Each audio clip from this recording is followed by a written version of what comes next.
হ্যাঁ, আমি কোথায়? তোকে আমরা ধইরা আনছি, কিন্তু আমাকেই কেন? কারণ রাস্তায় তুই ছাড়া আর কেউই ছিল না। আচ্ছা, তোমরা কি চাও?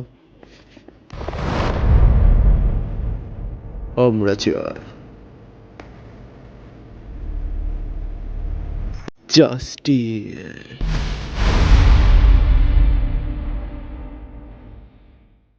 তোমরা যখন তোমাদের বাসায় হাঁকতে যাও, তখন তোমরা যাও অনেক বড় একটা লাক্সারিয়াস বাথরুমে, আর আমরা একটা ছোট্ট বাথরুমে যাই, যেই বাথরুমে দিনে 50 জন যায়।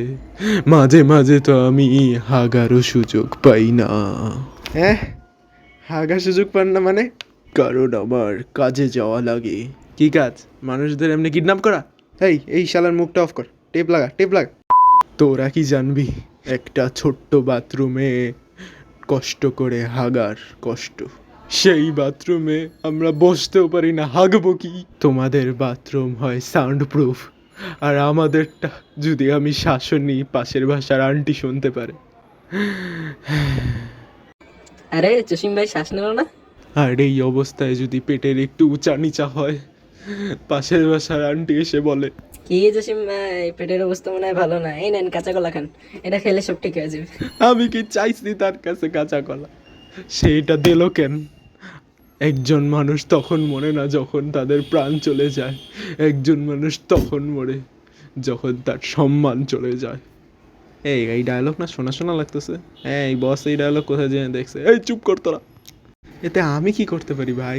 তোর পরিবারের কাছ দিয়ে আমরা 50 লাখ টাকা চাবো লাক্সারিয়াস বাথরুম করার জন্য। এই বিপদ হতে আমাকে একজনই বাঁচাতে পারে। কে বাঁচাবে তোরে? কেউ জানে না তোর লোকেশন কি। হা হা হা।